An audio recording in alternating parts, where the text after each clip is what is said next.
شو کرتا ہے کسی بھی جگہ کی. جی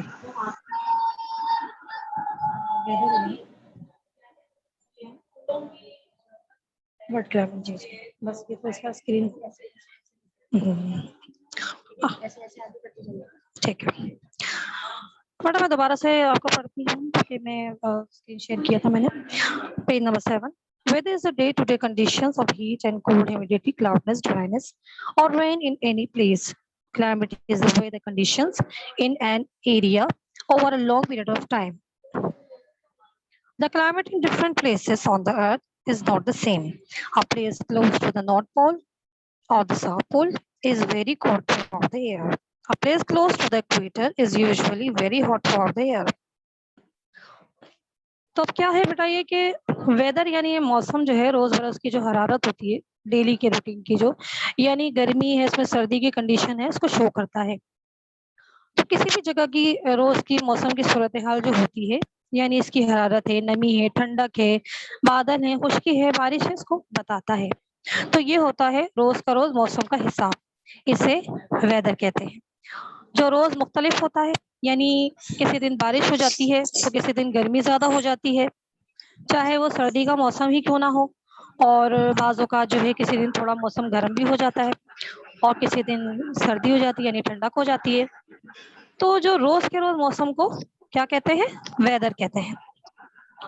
اور جو لمبے ٹائم کے لیے ہو یعنی کہ 3 ماہ کے لیے ہو 5 ماہ کے لیے ہو یا 6 مہینے کے لیے جو ہو تو ٹائم کنڈیشن ہوتی ہے تو اسے کلائمیٹ کہتے ہیں.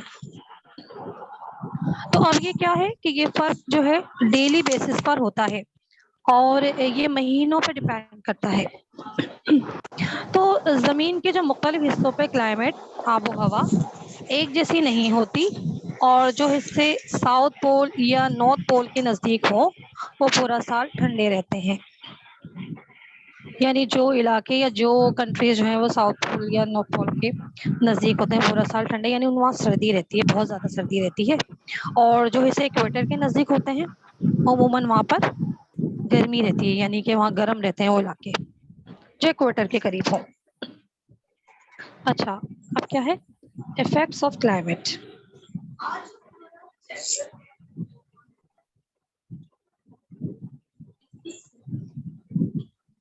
جیسے آپ اس پکچر میں دیکھ سکتے ہیں کہ کولڈ کلائمیٹ میں دیکھیں برف کتنی بڑی ہوئی ہے. انویلٹس یہ لوگ جو ہیں ڈرائی کلائمیٹس میں یہاں پہ بالکل نہیں بارش ہے اور بہت زیادہ ڈرائینس ہے. اچھا افیکٹس آف کلائمیٹ کیا ہے.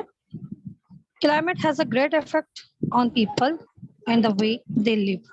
Climate also has an effect on the clothes we wear, the food we eat, and the way we spend our leisure time. In a warm climate, people can take part in outdoor and water sports. In cold climate, people can still take part in outdoor sports, but they mostly prefer to stay indoors and enjoy indoor games. اب کیا ہے کہ موسم کے کیا اثرات ہیں ہوتے ہیں تو آب و ہوا یا موسم کے کیا کیا اثرات ہو سکتے ہیں جیسا کہ آپ پکچر میں یہ دیکھ سکتے ہیں. اس بچے نے دیکھیں یہ جو بوائے ہے ڈریسڈ ان وارم کلوتھس کتنے گرم کپڑے پہنے ہوئے ہیں کیونکہ یہاں سردی بہت زیادہ ہے. تو آؤٹ ڈور جو ایکٹیویٹیز ان دا سمر جیسے گرمیوں کی جو ایکٹیویٹیز ہیں دیکھیں آپ جو پانی کی جو ایکٹیویٹیز ہیں اس کے علاوہ کوسٹ لائن کلائمیٹس ان ملٹ تو موسم کے لحاظ سے ایکٹیویٹیز ہوتی ہیں کہ آب و ہوا کا اثر دیکھیں کہ کن کی چیزوں پر پڑتا ہے کپڑوں پر پڑتا ہے جو ہم پہنتے ہیں اس خوراک پر جو ہم کھاتے ہیں اور اس طریقے کار پر جو ہم فارغ وقت میں گزارتے ہیں جو ہم اپنا وقت جس طرح گزارتے ہیں وہ ہے. تو موسم ہمارے کپڑوں پر خوراک پر ہمارے فارغ وقت گزارنے کے طریقے کار پر اثر انداز ہوتا ہے. اور گرم آب و ہوا میں لوگ کیا ہے گھر سے باہر سمندری تفریحات کرتے ہیں یا گیمز وغیرہ میں جو ہے وہ وقت گزارتے ہیں. اور کیا ہے کہ ٹھنڈی آب و ہوا میں بھی لوگ گھر سے باہر کھیلوں میں وقت گزارتے ہیں یعنی گرمی ہوتی ہے تو وہ پھر باہر نکلتے ہیں جیسے کہ ہم بھی جا رہے ہوتے ہیں کبھی ہاکس وے چلے گئے سی وو چلے گئے کیونکہ گرمی اتنی ہو رہی ہوتی ہے تو چاہتے ہیں کہ چلیں پانی میں چلے جائیں تو اچھی سی ہوا بہت اچھی ٹھنڈی ہوا آ رہی ہوتی ہے تو ہم اپنا ٹائم اس طرح سے وہاں اسپینڈ کرتے ہیں. لیکن زیادہ تر لوگ گھر پر ہی رکنے کو ترجیح دیتے ہیں اور گھر میں ہی کھیلوں کا اہتمام کرتے ہیں. تو دنیا کے کچھ حصوں میں جہاں پر بارش ہوتی ہے اور درخت زیادہ ہوتے ہیں وہاں پہ لوگ کیا کرتے ہیں اپنے مکانات بنانے کے لیے لکڑی استعمال کرتے ہیں. جیسے کہ پیج نمبر 8 پہ دیکھیے. In some parts of the world where there is a lot of rainfall and many trees people use wood to make their houses. اب کیا ہے کہ لوگ جو ہے اگر وہاں زیادہ درخت پائے جاتے ہیں تو وہ لوگ لکڑی سے بھی اپنے گھر بنا لیتے ہیں, لکڑی کے ٹکڑوں سے اپنے گھر بناتے ہیں. جیسے نارتھ پول کے قریب جہاں درخت نہیں پائے جاتے, یہ وہ جگہ ہیں جہاں پہ درخت نہیں پائے جاتے, وہاں پہ لوگ کیا کرتے ہیں کہ برف کے ٹکڑوں سے بھی مکان بناتے ہیں جہاں پہ سردی ہوتی ہے, جہاں پہ درخت نہیں ہوتے زیادہ یا ہوتے ہی نہیں ہے. اور جہاں پہ درخت زیادہ پائے جاتے ہیں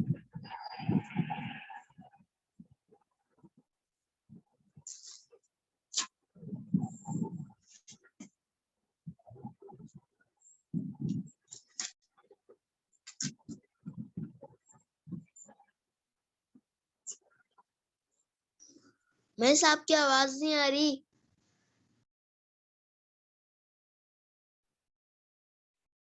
مس عفت آپ کو آواز آ رہی ہے میری؟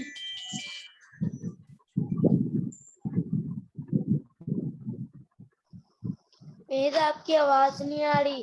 ایک منٹ بیٹا, مس عفت ڈسکنیکٹ ہو گئی ہے, ایک منٹ رکیے گا, ایک منٹ رکو تھوڑا دیر, ٹھیک ہے.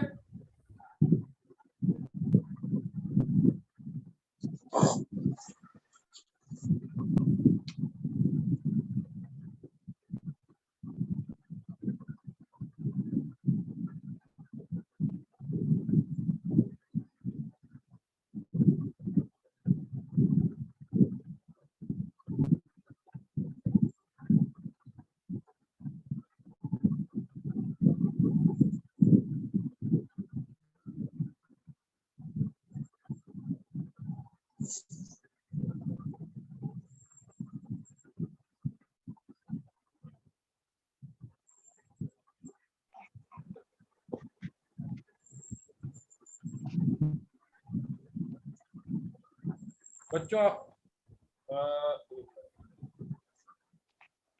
اچھا جی, کلاس 5 تھوڑی دیر رکیے گا بیٹا, ٹھیک ہے. شیئر کرتی ہوں پھر آپ کو بتاتی ہوں.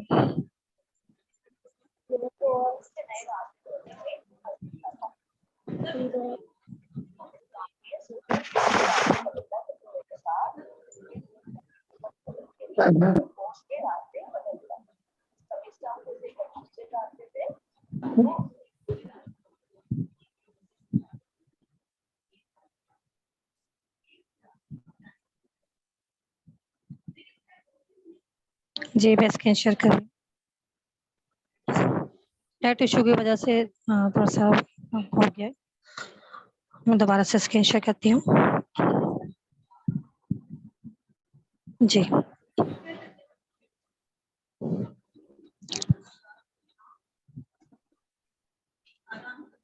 effects of climate.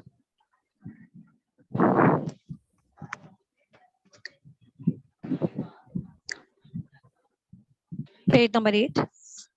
جی اب آپ دیکھیے دوبارہ پیج نمبر 8 پر کہ some crops grow well in a cold climate while others grows well in a warm climate. For example, wheat grows well in milder climates and rice grows well in warm, tropical climates. These two grains are the most important food of people in different parts of the world. So the food habits of people depend on the crops that are grown locally. کیا ہے کہ آپ یہاں دیکھ سکتے ہیں اوپر بھی کہ لوگ میکنگ اسنو مین از اے فیوریٹ ایکٹیویٹی ان اسنوئنگ پلیسز. جیسے کہ آپ کہیں تفریح کے لیے جا رہے ہیں, وہاں بہت زیادہ برف پڑی ہوئی ہے بہت زیادہ, تو وہاں جو ہے اسنو مین بناتے ہیں بچے, بہت زیادہ خوش ہوتے ہیں اس طرح کی ایکٹیویٹیز میں, برف والی ایکٹیویٹیز میں. اور یہاں کیا ہے کہ بعض فصلیں جو ہیں وہ ٹھنڈی آب و ہوا میں بہت اچھی ہوتی ہیں, جبکہ دوسری فصلیں جو گرم آب و ہوا میں بھی اچھی اگتی ہیں. اور جیسے کہ یہاں مثال کے طور پہ انہوں نے یہ کہا ہوا ہے کہ جو گندم کی فصل ہے وہ درمیانے یا ہلکے پھلکے موسم میں, جیسے کہ معتدل آب و ہوا ہو, نہ زیادہ سردی ہو نہ گرمی ہو, تو وہاں پر گندم کی فصل بہت اچھی ہوتی ہے, اچھی پیداوار ہوتی ہے. اور جو چاول ہیں تو ان کی پیداوار بھی جو ہے وہ گرم موسم میں اچھی ہوتی ہے. تو یہی دو اہم خوراک ہیں جو کہ دنیا کے مختلف لوگوں کے لیے بہت اہم ہوتی ہیں. تو لوگوں کی خوراک جو ہے ان دونوں پر انحصار کرتی ہے, یعنی کہ یہ زیادہ, کیونکہ یہ بہت زیادہ مقدار میں ہوتے ہیں ہر ملک میں, اس کی پیداوار ہوتی ہے, اس لیے وہاں کے لوگ اس سے زیادہ شوق سے کھاتے ہیں اور زیادہ تر اسی پہ ڈیپینڈ کرتے ہیں. جو ان کے اپنے علاقوں میں پیدا ہوتی ہیں وہی ہوتی ہیں لوکل علاقوں کا میں جو علاقائی طور پر جو پیدا کی جانے والی فصلیں ہوتی ہیں وہی وہاں کے لوگ شوق سے کھاتے ہیں. جیسے کہ پکچر میں آپ گندم اور چاول کی فصل دیکھ سکتے ہیں.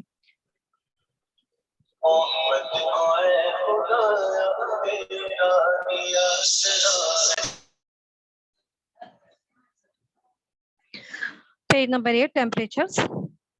This world map shows the major climatic zones of the world. On this map, you can see the spatial lines of latitude, north and south of the equator.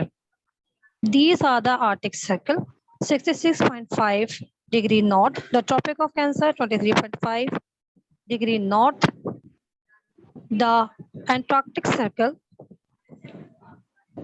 These lines are helpful in marking the major climatic zones of the world, the polar regions, the temperate regions, the tropical regions, and the equatorial regions. We use the word region to describe an area of the world or a country that has specific features. Unlike countries, geographic regions do not always have fixed boundaries.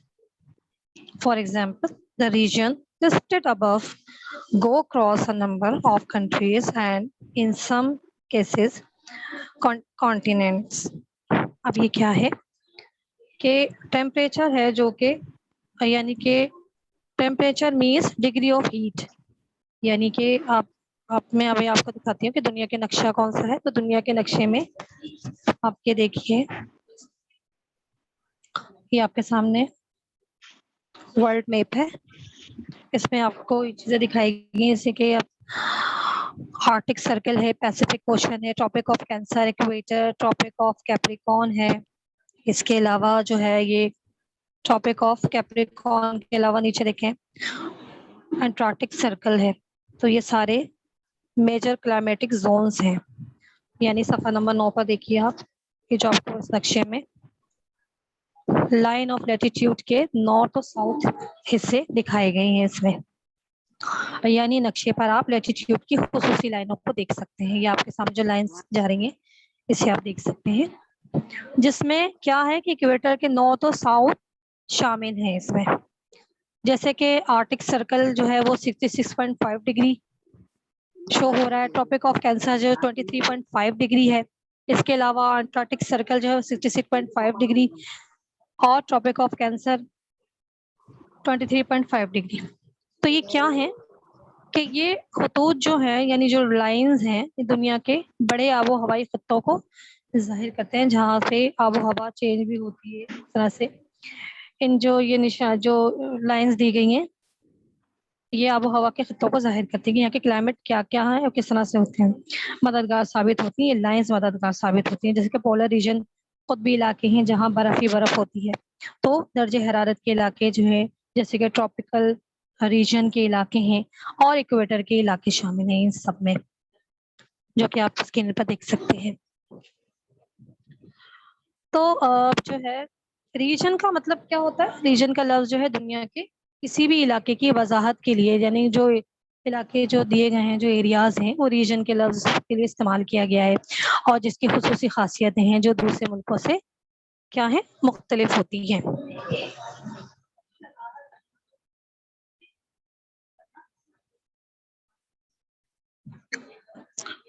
The climate of Pakistan. Page number 9. Pakistan lies just to the north of the Tropic of Cancer. The country covers a long stretch of land and the climate in one place is quite different from that in another. The hottest month is usually June. Any hottest month? سب سے زیادہ کون سا ہے؟ جون کا ہے. The average temperatures and the total annual rainfall for a few cities are given below. دیکھیں given below یہ دیا ہوا ہے آپ کو, چارٹ دیا ہوا ہے. اس میں کیا ہے کہ پاکستان جو ہے وہ کہاں ہے؟ ٹراپک آف کینسر کے شمال میں ہے, یعنی نارتھ میں شامل ہے. تو پاکستان کا زیادہ تر ایریا جو ہے وہ لینڈ پر مشتمل ہے, یعنی زمینی حصہ ہے, سب سے زیادہ اس پر مشتمل ہے پاکستان پہ. تو ایک جگہ کا موسم جو ہے وہ دوسری جگہ سے بالکل مختلف ہوتا ہے. جیسے اگر کراچی کا موسم کچھ ہے الگ ہے تو مری کا الگ ہوگا, اور اسلام آباد کا تھوڑا سا وہ ایریا وہ الگ ہوگا, اس کا کراچی سے یا لاہور سے ٹیمپریچر الگ ہوگا. اور جو کہ جون کا مہینہ تو آپ کو پتہ ہی ہے عام طور پہ انتہائی گرم ہوتا ہے, یعنی بہت زیادہ گرمی ہوتی ہے. اور کراچی میں آپ کو پتہ ہے جون کے مہینے بہت گرمی ہوتی ہے. تو اوسط درجہ حرارت جو ہے اور سالانہ بارش کی تفصیلات جو ہے یہ آپ کو اس گراف میں نظر آئے گی. یہ دیکھ لیں آپ, گراف دیا ہوا ہے. تو ایوریج ٹیمپریچر جو ہے صفحہ نمبر 9 پر دیکھیے آپ گراف میں. اس سے ہمیں پتہ چلتا ہے کہ پاکستان کے جو ڈفرینٹ سٹیز کے بارے میں ہمیں پتہ چلتا ہے کہ ایوریج ٹیمپریچر کا, یعنی وہاں کے ٹیمپریچر کا, یعنی سمر میں اور ونٹر کے منتھ میں جو ایوریج ٹیمپریچر ہوتا ہے وہ کیا ہوتا ہے. جیسے یہاں دیا ہوا ہے جیکب آباد, جیکب آباد دیا ہوا ہے, کوٹا ہے, ملتان ہے, نوکنڈی, کراچی, لاہور, پشاور, مری, یہ دیے ہوئے ہیں آپ کے سامنے. تو یہ کیا ہے؟ گراف دیا ہوا ہے کہ پاکستان کے کس حصے میں موسم کس طرح سے ہوتا ہے. تو سب سے زیادہ جو ہے وہ پلیس جہاں پہ ہائیسٹ رین فال ہوتی ہے, یعنی کہ بہت زیادہ بارش ہوتی ہے. آپ کو پتہ ہے کون سا ہوتا ہے؟ وہ پتہ ہوگا آپ لوگوں کو, جہاں سب سے زیادہ بارش ہوتی ہے وہ جگہ کون سی ہے؟ وہ جگہ مری بھی ہے, مری بھی شامل ہے اس میں جہاں بارش ہوتی ہے. جی جی جی مری ہے. اور سب سے زیادہ جو لوئسٹ جو رین ایریا جو ہے وہ نوکنڈی کا, جہاں زیادہ بارش نہیں ہوتی, کم ہوتی ہے بارش. اسی طرح سے جو ہے جیکب آباد میں جو ہے ایک مرتبہ جو ہے 53 ڈگری سیلسیس ریکارڈ ہوا تھا, یعنی کہ اس وقت وہاں پہ یہ ڈگری جو ہے وہ ریکارڈ کیا گیا تھا. اچھا, page number 9. The figures given in the table are average temperatures. Some places have very surf winters and temperatures can drop very low. For example, the temperature in Quetta has been as low as -16 degrees centigrade in winters. Temperatures in the summer can also be well above the average. Jekabad was recorded a temperature of 53 degrees centigrade and many weather stations have recorded temperatures above 49 degrees centigrade. یہ بتایا گیا کہ اس figures کو بتایا کہ دیکھیے Jacob آباد میں یا کوئٹہ میں, ملتان میں اس کی ایوریج جنوری میں کیا ایوریج ٹیمپریچر تھا اور جون میں کیا تھا, اور یہاں پہ بارش کتنی ہوئی ہیں, سارے یہاں اس گراف میں آپ کو بتایا گیا ہے گا. اچھا, اس کے بعد ہم پیج نمبر 10 دیکھیے. To get a good picture of the climate of a place, we also have to study the amount of rainfall, the direction and frequency of winds, the amount of water vapor, humidity in the air, and other factors. The climate is influenced by many things. Hills or mountains can stop rain from falling in some places. Strong winds can bring rain clouds to some areas. High up in the mountains, it is very cold. So even a place close to the equator can be cold if it is in the mountains.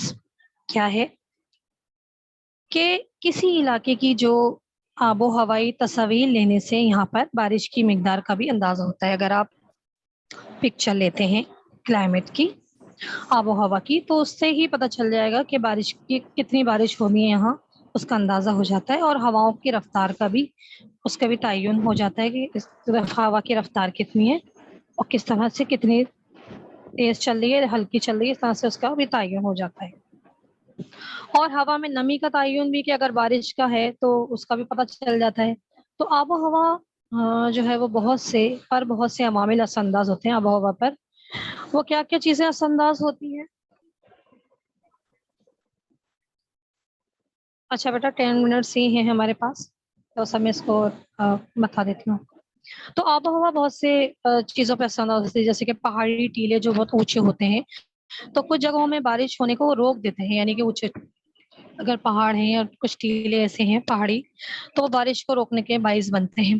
اور زبردست ہوائیں بارش کے بادل لاتی ہیں، جیسے کہ تیز ہوائیں چلتی ہیں تو آپ دیکھتے ہیں کہ بارش کے جو بادل ہیں ادھر ادھر ہوتے ہیں اور کہیں برس رہے ہوتے ہیں کہیں نہیں بھی برس رہے ہوتے، تو جو زبردست سے تیز ہوائیں ہوتی ہیں ادھر ادھر کر دیتی ہیں. تو کچھ علاقوں میں بارش کے بادل آتے ہیں اور پہاڑی علاقے جو ہوتے ہیں وہ بلندی پر ہوتے ہیں تو وہ بہت سرد یعنی ٹھنڈے ہوتے ہیں. کچھ پہاڑی علاقے جیسے کہ مری ہے، نتھیا گلی، کاغان سائڈ ہے، یہ اونچے ایریاز ہیں نا، تو یہاں سردی بھی ہوتی ہے ٹھنڈے ہوتے ہیں. اور ایسی جگہ بھی جو خط استوا یعنی کہ ایکویٹر سے نزدیک ہیں اور پہاڑی علاقے میں واقع ہیں، تو یہ جگہیں یا تو ٹھنڈی ہوتی ہیں یا پھر اگر ایکویٹر کے نزدیک ہے تو یہاں گرمی ہوتی ہے.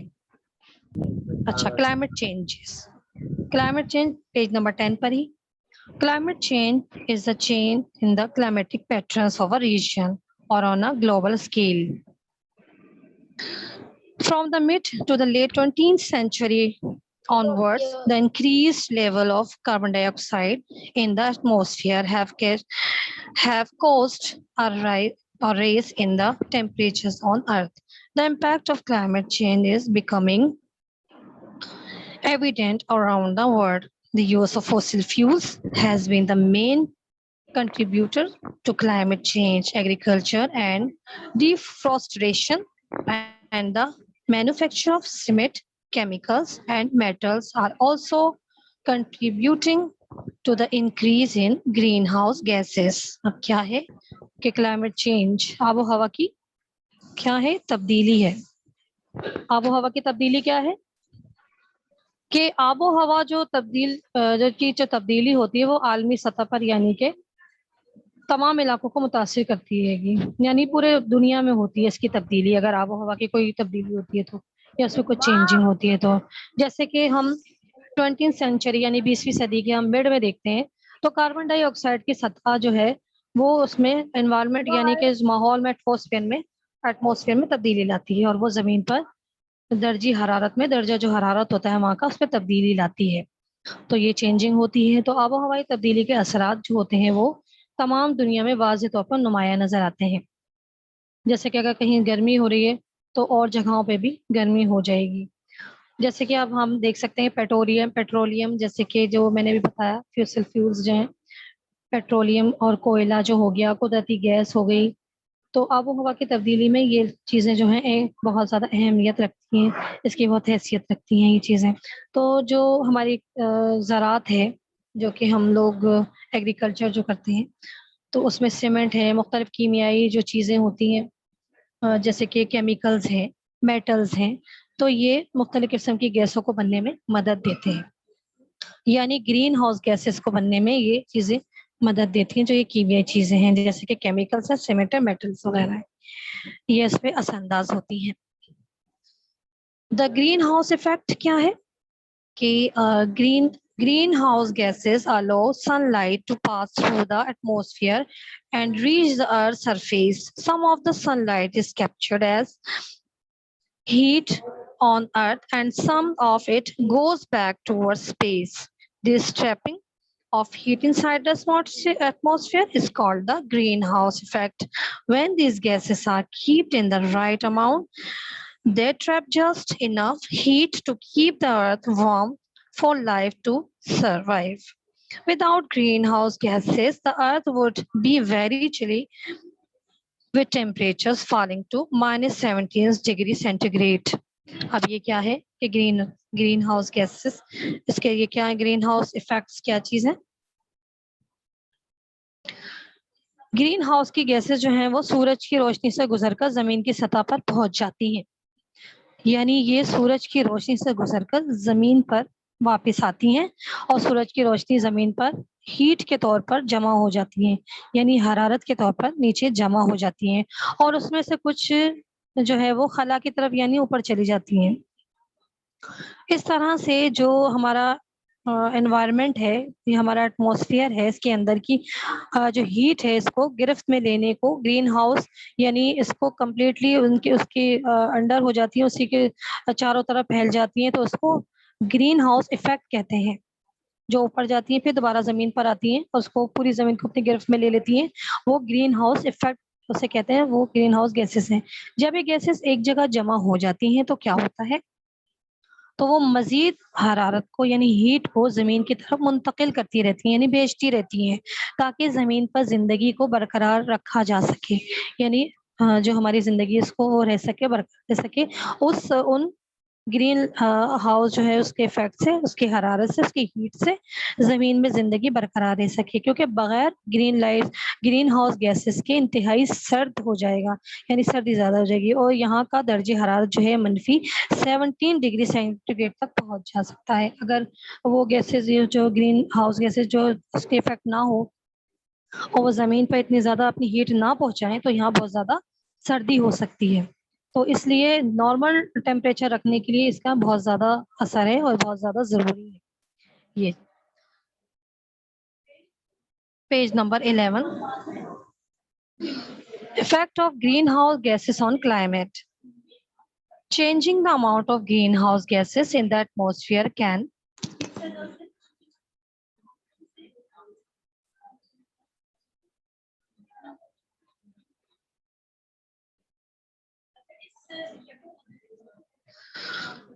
جی بیٹا.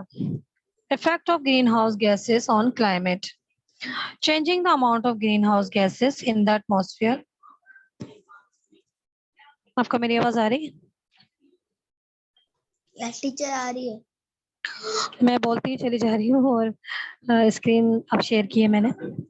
تو changing the amount of green house gases page number 11 in the atmosphere can lead to the warming or cooling of the climate system. An increase in the amount of greenhouse gases in the atmosphere increases the greenhouse effect, which is creating global warming and bringing about climate change.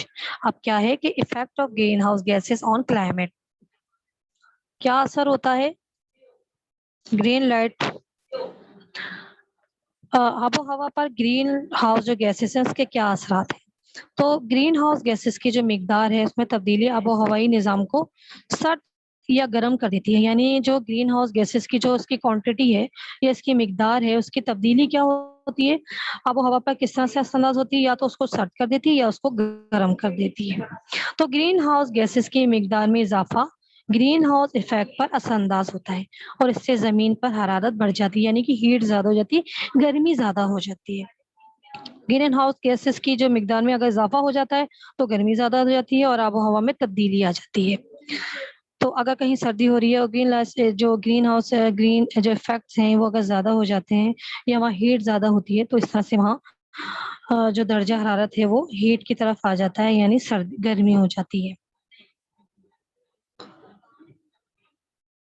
Burning of fossil fuels یعنی قدرتی جو ایندھن ہے یا قدرتی آپ لے سکتے ہیں فیولز ہے جو. The burning of fossil fuels such as petroleum, coal and natural gases produce carbon dioxide. Almost all types of transport run on petrol. Coal is used as an energy resource in power plants. Similarly, factories and mills that run on fossil fuels release carbon dioxide and other greenhouse gases due to rapid industrial development all around the world. More vehicles are being added to the road and more industries are being set up. As a result, the amount of carbon dioxide in the air is increasing. بیٹا یہ جو ہے 58 ہو گئے تو یہ class ہماری of ہو جائے گی، لیکن یہ میں اس کو بتا دیتی ہوں آپ کو. تو برننگ آف فوسل فیولز کیا ہیں؟ فوسل فیولز کے چلنے سے پیٹرولیم جیسے پیٹرول کی جو مصنوعات ہیں، کوئلہ ہو گیا اور قدرتی گیس ہوگی تو کاربن ڈائی آکسائڈ پیدا کرتی ہیں چیزیں. تقریباً پورا ٹرانسپورٹ کا سسٹم ہی جو ہے نا وہ پیٹرول پر چلتا ہے. تو کوئلے کے ذخائر کو توانائی فراہم کرتا ہے، یعنی کہ کوئلے کو ذخائر کو وہ انرجی دیتا ہے اس کا یہ سارا سیٹ اپ جو اس کا پیٹرولیم کا جو ہے کوئلے کے ذخائر کو بھی انرجی فراہم کرتا ہے. اسی طرح فیکٹریز ہیں اور ملز ہیں جو وہ ساری فوسل فیولز یعنی قدرتی پیٹرول یا قدرتی اس پر ایندھن پر چلتی ہے. تو کاربن ڈائی آکسائڈ اور دوسری گرین ہاؤس گیسز کو ریلیز کرتی ہے یعنی اخراج ہوتا ہے اس کا. پوری دنیا تیز رفتار ترقی اور سڑکوں پر جو گاڑیوں میں اضافہ ہوتا ہے اسی وجہ سے. اسی طرح مزید جو ملز ہیں وہ بھی قائم ہوتی رہتی ہیں. اسی وجہ سے ہوا میں کاربن ڈائی آکسائڈ کی مقدار روز بروز بڑھ رہی ہے. ملوں سے فیکٹریز کے جو دھوئیں سے جو برننگ اور جو ایندھن جلتا ہے نا ملوں سے فیکٹریز سے وہ ماحول کو خراب کرتا ہے. وہاں بہت زیادہ جو ہے کاربن ڈائی آکسائڈ پھیلتی ہے. اچھا بیٹا یہ جو ہے کلاس کو ہم وائنڈ اپ کرتے ہیں. inshallah I will discuss the remaining part of the lesson in next lecture. تو next lecture میں inshallah تعالی ٹیک کیئر. اوکے اللہ حافظ. اللہ حافظ مس. السلام علیکم اسٹوڈینٹس.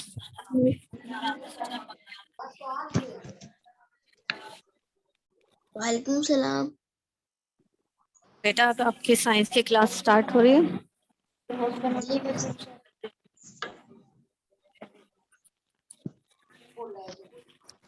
جی بیٹا آپ لوگ کیسے ہیں؟ سب ٹھیک ہے؟ یس مس. سب پریویس لیکچر آپ کو یاد ہے کچھ ہم نے جو پریویس لیکچر میں پڑھا تھا؟ نو مس ہم نے مس کر دی تھی. مس کر دیتی ہے. اور جنہوں نے اٹینڈ کی تھی کلاس ان کو کچھ معلوم ہے اور کون کون موجود ہے یہاں پر ذرا مجھے بتائیں گے آپ؟ یہ سب بچے اپنا بتائیں مجھے. 13 پارٹیسپینٹس یہاں موجود ہیں تو یقیناً ان میں سے کسی نے تو اٹینڈ کی ہوگی کلاس. کس کس نے اٹینڈ کی تھی کلاس بتائیے گا مجھے. ہم کون سی یونٹ پڑھ رہے ہیں؟ میں نے کی تھی. میرے آپ کی آواز نہیں آ رہی ہے. اب آ رہی ہے آپ کو آواز؟ آ رہی ہے؟ یس مس آواز آ رہی ہے. Are you listening? مس میری مس ہو گئی تھی. جی میری مس ہو گئی تھی کلاس. مس ہو گئی تھی. چلے میں تھوڑا سا ریویو دوں گی آپ کو اپنے اسی یونٹ کا جو ہم پڑھنے جا رہے ہیں. کلاس 5 کا. ہاں جی جی جی بیٹا آپ کو آواز آ رہی ہوگی یقیناً آ رہی ہوگی ہے نا؟ یس صحیح مس ہے. آ رہی ہے. ہاں چلے ہم اسٹارٹ کرتے ہیں یونٹ 2. لیکن پہلے ہم تھوڑا ریویو لیں گے اور یہاں پہ کچھ سلائڈ آپ کو شیئر کروں گی ساتھ ساتھ. لیکن پہلے ہم پریویس لیکچر کو پڑھیں گے. اس میں ہم نے پڑھا تھا آپ کا یونٹ 2 ہے. آپ سب اپنی بکس بھی اوپن کیجیے. Open your books. ہاں اس طرح سے کرتے رہیں. ٹھیک ہے. ابھی میں اس کو بعد میں یہ جو آپ کو سلائڈ آ رہی ہے اس کو تو ہم بعد میں دیکھیں گے. پہلے آپ کو میں ریویو دے دوں آپ کو پچھلے کلاس کا. اس میں ہم نے کیا پڑھا تھا اباؤٹ مائکرو آرگنزم. ہمارا جو یونٹ ہے وہ ہے microorganism health and disease. سب کو آواز آ رہی ہے؟ آ رہی ہے جی. یونٹ مس کا آواز آ رہی 2 مس ہے. عائشہ السلام علیکم. آپ کو آواز آ رہی ہے؟ جی سر. مس عائشہ السلام علیکم. آپ کو میری آواز آ رہی ہے؟ جی سر. یس. اوکے چلے بس. مس عائشہ آپ کی چلیے آواز بچے بڑی سارے ہلکی اپنا آ رہی ہے. بیٹا اپنی آواز میوٹ کرنی ہے تھوڑی دیر کے لیے. اپنے ٹھیک مائکس ہے. میوٹ. جو میں تو اگر آپ آپ سے لوگ میوٹ نہیں ہاں کریں گے میں تو آپ کو ایکسپلین. چلیے let's start the unit. Unit 2 ہم اسٹارٹ کر رہے ہیں microorganism health and disease. اس میں 3 ٹاپک ہیں آپ کے microorganism health and disease. تو پہلے میں نے آپ کو ایکسپلین کیا تھا micro what are microorganism. Microorganism کیا ہوتے ہیں یہ میں تھوڑا سا یہ ابھی میں تھوڑا سا ریویو دے رہی ہوں. تو اس میں مائکرو آرگنزم کیا ہوتا ہے. Micro organisms are very small living things. Micro means very small and organism means living thing. So microorganisms are very small living things. They are so small that they cannot be seen through the naked eye. یہ اتنے small ہوتے ہیں کہ انہیں ہم آنکھ سے نہیں دیکھ سکتے. They are microscopic because we can see them with the help of microscope. Microscope کی ہیلپ سے اسے ہم دیکھ سکتے ہیں. We can't see them without microscope. اتنے اسمال ہوتے ہیں. They are commonly called germs. ان کو ہم germs کہتے ہیں. اور یہ بہت ساری بیماریوں کا سبب ہوتے ہیں. اور there are many kinds of microorganisms. Mainly 4 kinds are viruses, bacteria, fungi, and protozoa. All these kinds are unicellular. Unicellular means single celled. یہ single cell کی ہوتی ہیں اس لیے ہمیں آنکھ سے نظر نہیں آتی اور اس کو دیکھنے کے لیے ہمیں مائکروسکوپ کی ضرورت ہوتی ہے اور یہ بہت ساری بیماریوں کا باعث ہوتے ہیں. اس کی ایکسپلینیشن بھی میں نے پوری ڈیٹیل میں آپ کو دی تھی ان دا پریویس لیکچر کہ وائرسز کیا ہوتے ہیں. They are very small unicellular organisms ہوتے ہیں, micro organisms ہوتے ہیں. They spread diseases very rapidly. They are multiplying very rapidly and cause disease, many diseases. وہ ڈیزیزز کیا ہے؟ ایک کامن ڈیزیز آپ کو آج کل سننے میں آ رہی ہوگی coronavirus. This is also spread from this virus. اور اس میں جو اور بیماریاں influenza, chickenpox, measles, mumps, hepatitis, all these diseases are caused by viruses. Bacteria کیا ہوتے ہیں؟ Bacteria are also unicellular organism. They are found in mostly found in water. اور یہ بھی ملٹیپلائی کرتے ہیں. They grow and rapidly multiply. Rapidly multiply means یہ 2, 4, 8, 6, 2, 4, 8, 16 اس طرح سے ڈبل ہوتے جاتے ہیں, ملٹیپلائی ہوتے جاتے ہیں. اور causes the illnesses like typhoid, pneumonia, penicillin, یہ جیسی بیماریاں پھیلاتے ہیں. تو سارے بیکٹیریا ہارمفل ہوتے نہیں ہوتے. کچھ بیکٹیریا یوزفل بھی ہوتے ہیں جس میں جو یوگرٹ, چیز, بٹر بنانے میں استعمال کیے جاتے ہیں. تو یہ ہارمفل یوزفل بھی ہوتے ہیں اور ہارمفل جو ہوتے ہیں وہ causes diseases like typhoid and pneumonia, penicillin. تو اس کے بعد فنجائے کا بھی میں نے آپ کو بتایا تھا. they are unicellular, they are also unicellular but some are multicellular. Microscopic بھی ہوتے ہیں یا مائکروسکوپک بھی ہوتے ہیں. Microscopic means they are unicellular اور جو مائکروسکوپک ہوتے ہیں they are multicellular. تو fungi include wide variety of organisms میں بہت ساری ہیں, لیکن جو مائکروسکوپک ہیں ان میں مشروم ہے, ایسٹ ہے, مولڈ ہے, یہ آپ کو نظر آتے ہیں. کیسے نظر آتے ہیں؟ ایسٹ اور مشروم آپ نے دیکھا, مشروم آپ کھاتے ہیں جو پوائزنس نہیں ہوتے وہ آپ ایڈیبل مشروم آپ لیتے ہیں. ایسٹ ہے یہ بریڈ بنانے میں اور پیزا کی جو بریڈ ہوتی ہے وہ بنانے میں استعمال ہوتے ہیں. اسی طرح مولڈ جو ہے, یہ مولڈ جو ہے ایڈیبل نہیں ہوتے. انہیں ہم کامنلی کہتے ہیں پھپھون. جو آپ کے پھلوں میں جب پھل سڑ جاتے ہیں یا بریڈ آپ کی بہت دن تک رکھی رہ جاتی ہے تو اس پر یہ آ کر اٹیک کرتے ہیں اور یہ جمنا شروع ہو جاتے ہیں. اور آپ نے دیکھا ہوگا یہ آپ کی بک میں بھی آپ کو پیج نمبر 13 پر نظر آ رہے ہیں. بریڈ بنی ہے اس کے اوپر پھپھون لگی ہوئی ہے. یہ لیمن ہے, یہ روٹنگ فروٹ ہے, یعنی سڑا ہوا سڑ رہا ہے یہ پھل. اور جب پھل سڑنے لگتے ہیں, خراب ہونے لگتے ہیں تو اس کے پر یہ پھپھون مولڈ آ جاتی ہے. تو یہ ایڈیبل نہیں ہوتے, یہ ہوتے تو مائکروسکوپک ہیں بٹ دے آر ہارمفل. اور کچھ فنجائے ایسے ہوتے ہیں جو ایڈیبل ہوتے ہیں, ہم یوز کرتے ہیں. کچھ فنجائے ایسے ہوتے ہیں جو فرٹائل کرتے ہیں سوائل کو, مٹی کو سوائل کرتے ہیں اور جو فرٹائل بناتے ہیں سوائل کو, اور یہ پلانٹس کو گرو کرنے میں مدد دیتے ہیں. پلانٹس کے لیے بہت ہیلپ فل ہوتے ہیں. جی اچھی طرح فنجائے جو ہے یہ ہماری ہیومن باڈی پہ رہتے ہیں اور یہ کاز کرتے ہیں اسکن انفیکشن. اسکن انفیکشن کیسا ہوتا ہے؟ رنگ وارم, جو آپ کو خارش ہونے لگتی ہے, اسکن میں بہت زیادہ دانے دانے سے نکل آتے ہیں, وہاں سے اسکن ریڈ ہو جاتی ہے اور بہت دن تک ہم شوز پہنے رہے, بہت پسینے میں ہمارے پیر ہو جاتے ہیں. ایتھلیٹس وغیرہ, کرکٹرس وغیرہ سارا دن شوز پہنے رہتے ہیں تو ان کو بھی یہ بیماری ہو جاتی ہے رنگ وارم کی. اور یہ فنگس جو ہے اسکن پہ لگ جاتی ہے. اسکن کو should be clean. Keep your skin clean to avoid such disease. سے بچنے کے لیے ضروری ہے کہ ہم اس اسکن کو اپنی صاف ستھرا رکھیں تاکہ فنگس نہ لگے ہماری باڈی پر. کہیں فنگس یہ ایک جگہ لگتی ہے تو سب جگہ پھیلتی ہے.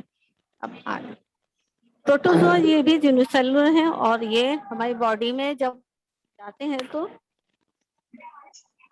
یہ بھی بیماریاں پیدا کرتے ہیں. کون سی؟ جو پانی میں موسٹلی یہ پروٹوزوا پانی میں, اور ایک دفعہ اگر یہ ہماری باڈی میں چلے جائیں تو دے کین لیو اینڈ گرو.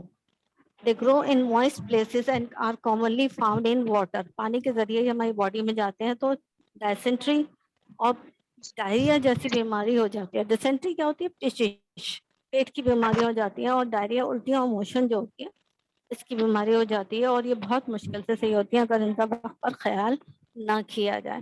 تو آپ کو یہ 4 kinds of micro organisms سمجھ میں آ رہے ہیں. Today's topic is the diseases. Today ہم جو مائکرو آرگنزم اور ڈیزیز کا پڑھ رہے ہیں, یہ آپ کو سلائڈ میں نظر بھی آ رہا ہوگا. یہاں پہ آپ کو ڈیزیز کے بارے میں بتایا کہ there are many disease which make us ill. ہمیں بہت بیمار کرتی ہیں. Some are non communicable disease while some are communicable disease. اب یہ کمیونیکیبل اور نان کمیونیکیبل ڈیزیز کیا ہوتی ہیں؟ تو پہلے تو یہ ہمیں پتہ چاہیے کہ ڈیفیشنسی اور انفیکشن ڈیزیز کون سی ہوتی ہیں. ڈیفیشنسی ڈیزیز وہ ہوتی ہیں جو کسی بھی فوڈ کی وجہ سے, ہم نے پہلے سلائڈ میں آپ کو فوڈ گروپس پڑھے تھے, ان فوڈ گروپس میں کیا بتایا گیا تھا آپ کو کہ یہ ہیلدی رکھتے ہیں. اگر ان کو ہم اہلی طریقے سے ان کو خاص کوانٹٹی میں, رائٹ ورائٹی میں اور رائٹ اماؤنٹ میں کھائیں تو یہ ہمیں ہیلدی فوڈس ہیں یہ ہمارے لیے.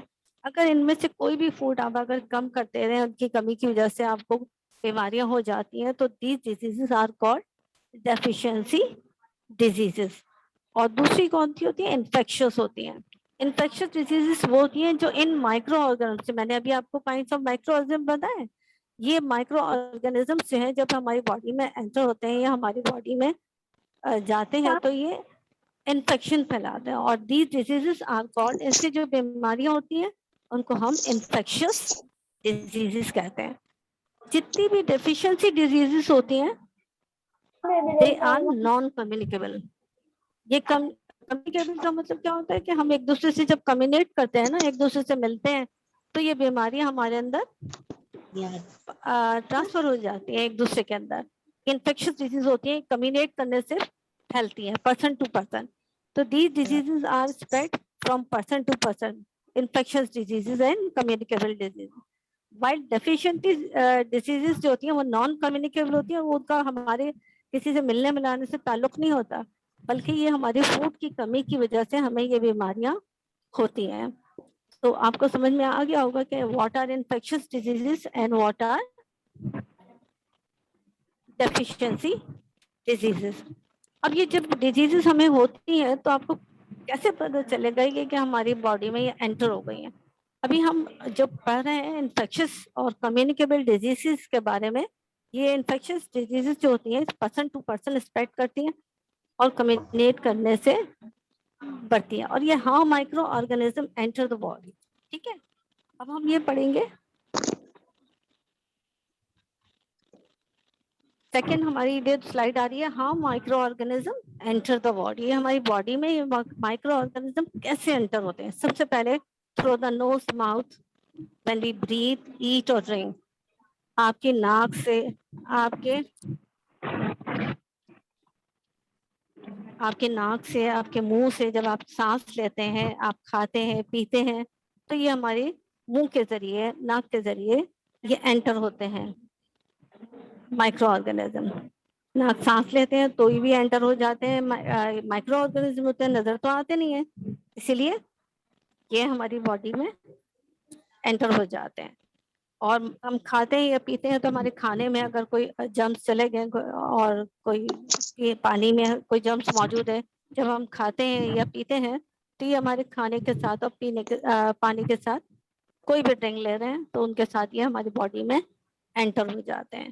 Number 2, coughing and sneezing and spitting. Spitting مطلب, کفنگ کا مطلب ہے کھانسی. جب آپ کھانستے ہیں تو منہ پہ ہاتھ رکھ لیتے ہیں, اگر نہیں کھانستے تو کیا ہوتا ہے یہ ایک دوسرے کو لگ جاتے ہیں. جو آپ کے ساتھ بیٹھے ہوتے ہیں